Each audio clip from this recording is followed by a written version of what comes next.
Welcome to First Draft Problems. In this video, I'm going to talk about 5 common mistakes when writing actions. Welcome to the Independent Film School. I'm Thier.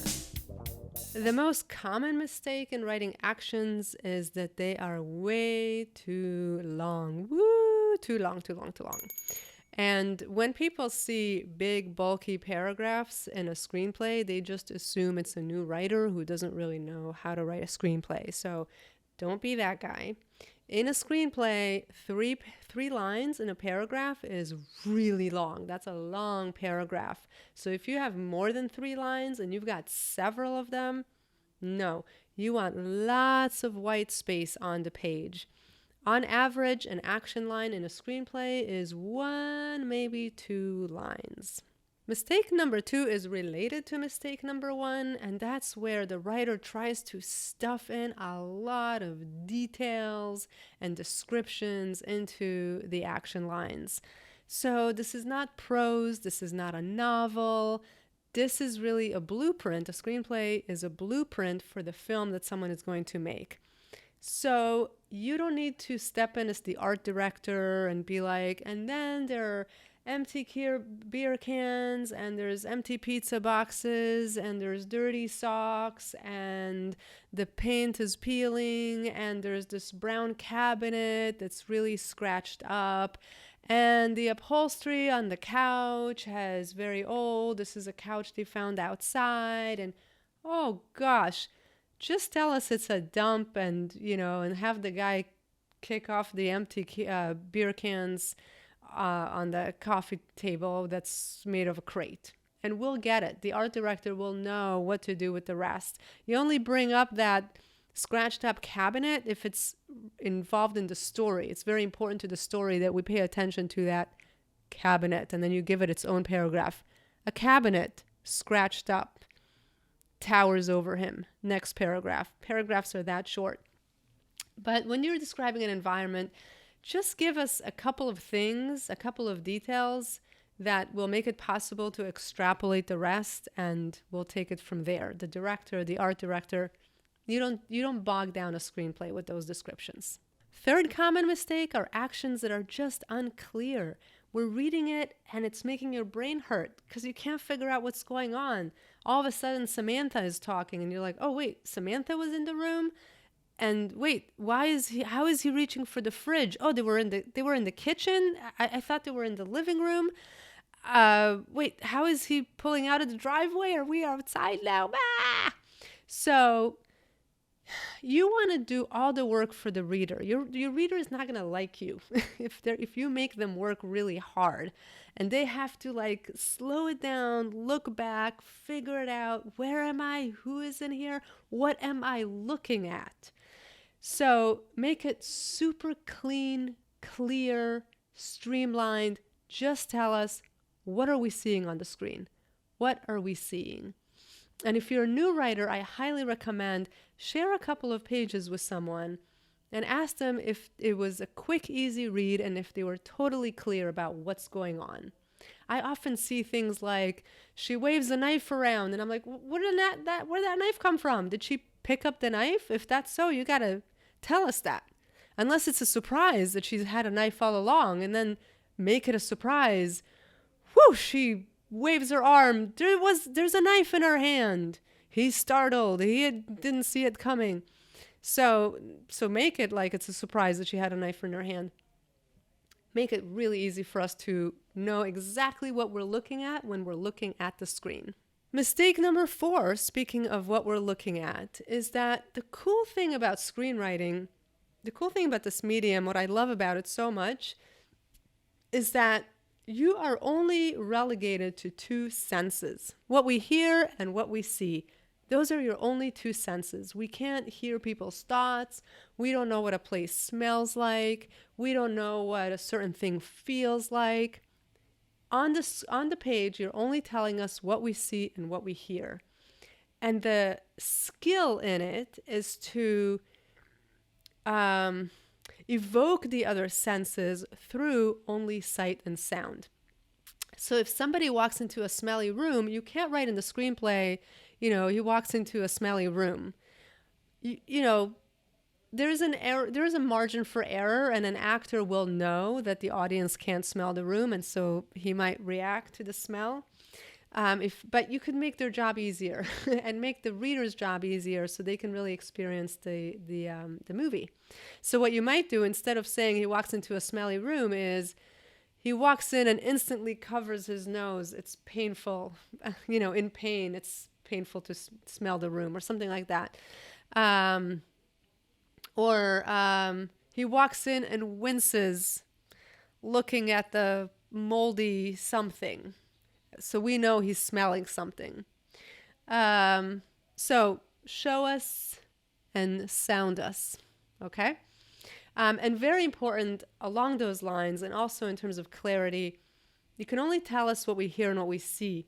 So you can't indicate things that are people's thoughts or a backstory. She stares out the window and thinks about days long gone when she used to catch butterflies with her dad out in the fields.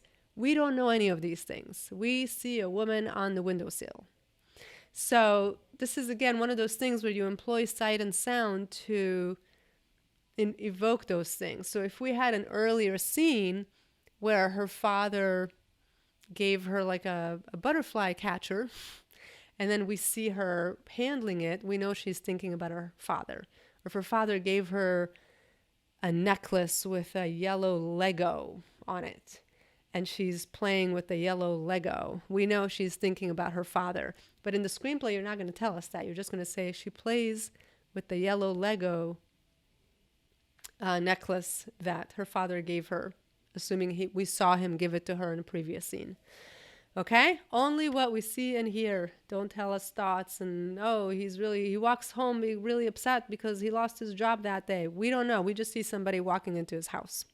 You have to figure out how, through sight and sound, you can let us know that he lost his job that day. Maybe we don't find out till much later in the script. The last mistake, I always like to keep the last mistake as more of a suggestion or how to correct these issues. The last mistake is where the writer is not cueing us in terms of the pacing of the story and how it's broken into paragraphs on the page.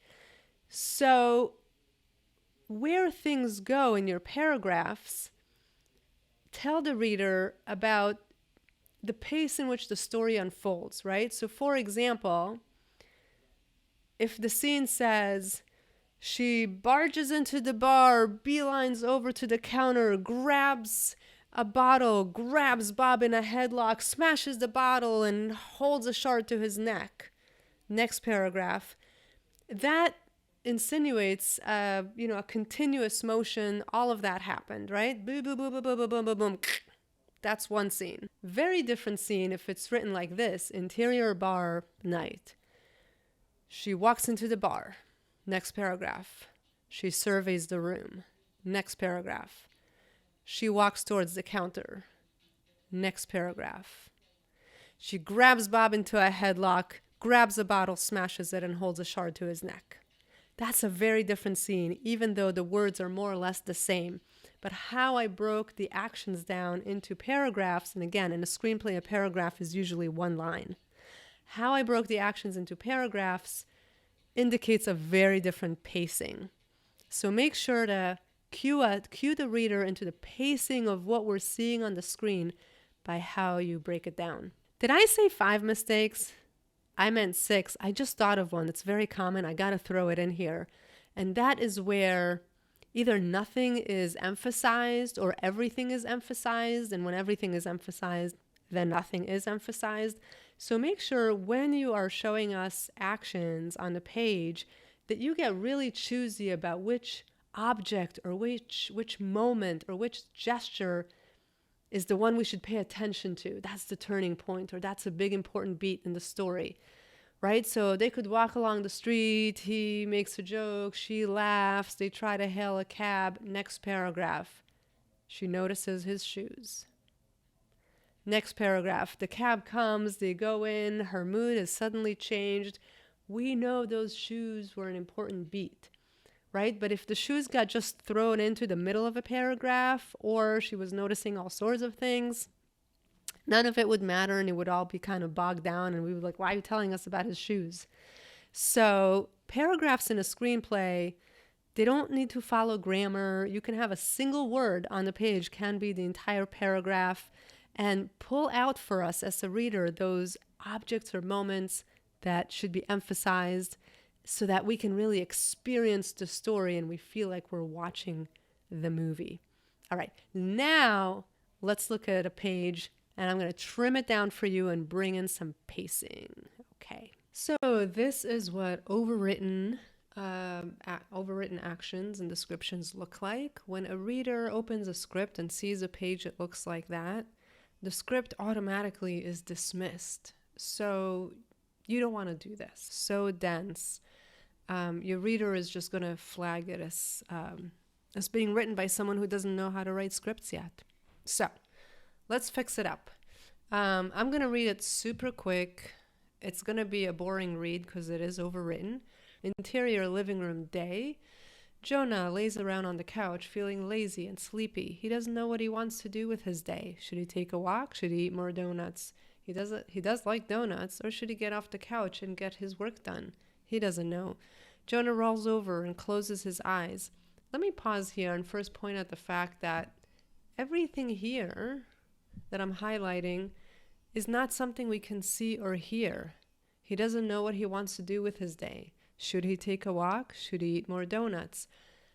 How do I know what he's thinking about? All I can see is somebody laying on the couch. So everything that I highlighted in blue right now does not belong in a screenplay because it's not something we can hear or see on the screen. Moving on, Jonah rolls over, closes his eyes so he won't have to look at the messy living room. Again, we don't know why he's closing his eyes. Crap is everywhere, dirty socks on the floor, several empty pizza boxes, probably filled with mold. Okay, fix the typo here. There are empty beer cans on the wobbly coffee table that he brought in from the street. Again, I don't know where this coffee table came from. All I know is what I see on the screen, which is a coffee table. The carpet is dirty. Every surface is covered in dust, and Jonah is allergic to dust. How do I know that? I don't know. Sigh. Jonah sneezes. Okay, that I can see and hear. He closes his eyes, trying to ignore it all. He was told time heals all, and he's hoping that's true. Again, he's hoping that's true, or what he was told. That's not something we see or hear. We're just seeing a guy on a couch in a messy room. Unable to force himself to fall asleep, Jonah reaches for his phone. He notices it's almost out of batteries. He reaches for the phone charger on the table, but it's not in reach. By the way, how do we know that it's almost out of batteries? Are you giving us like a close-up shot of the battery icon in a phone screen? If so, that's what you should say. All right, Jonah would have to get up off the couch to reach the phone charger. He considers doing this, but decides not to. Jonah looks at his phone to check and see if Anita called him. We don't know why he's checking his phone. We just see him looking at his phone. She hasn't called. How do we know what he wants and that she hasn't called? Upset she hasn't called. Again, we don't know why he's upset. Jonah puts the phone down. He thinks about whether he should call her or not. He decides not to. Jonah puts the phone down and rolls around again. He closes his eyes. So a lot of stuff here are not things that we can see or hear. That's the first problem. But just in terms of first impressions, whoa, so much text, so dense, not broken into short paragraphs. Again, in a screenplay, 1 line, 2 lines, that's kind of the average length. 3 lines is a long paragraph. Let's jump in and rewrite it. We have a good story here. I'm interested. Who is this Jonah? What's going on for him? What's he going to do? Let's rewrite it.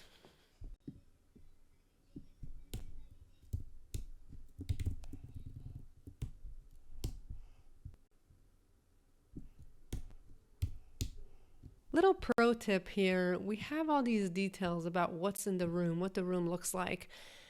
And that's fine. Probably too many details. We can just give a couple and extrapolate the rest. But a little pro tip is to give us the details of an environment, not by describing a bunch of things, but through actions. So what do I mean by through actions? Let me show you. How about this?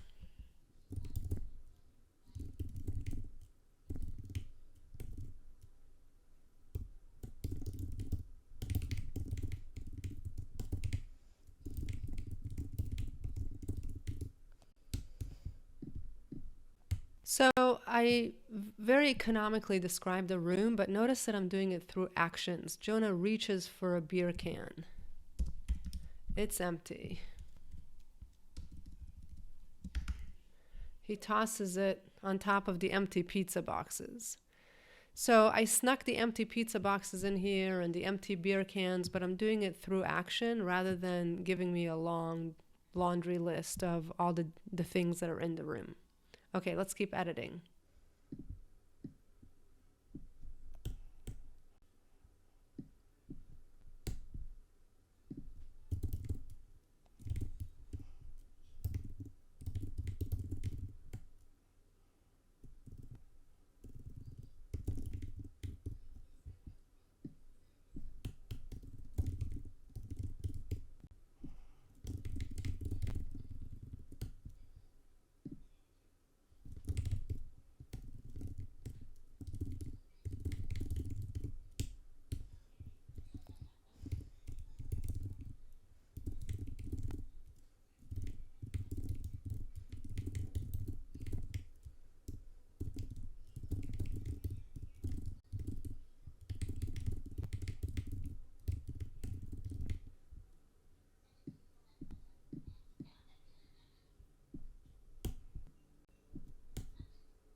Okay, so paragraphs are way broken down. Notice paragraphs are either a line or two lines, and there's nothing written here that you can't hear or see. I put a little mumble under his breath line of dialogue to clarify that he's waiting on a call he's not receiving. One last little pro tip before I finish it up. When I polish a script, I get rid of any dangling words. You notice how the word size is here. It's just kind of dangles by itself. Your script will just look smoother and easier to read. It just has a better feel to it when you're looking at it if you get rid of all these danglers. And you can do that by making the sentence a little longer or a little shorter. There, I actually made it a little longer, and now I don't have a dangling word. I could also get rid of it by trimming, which is often the better solution.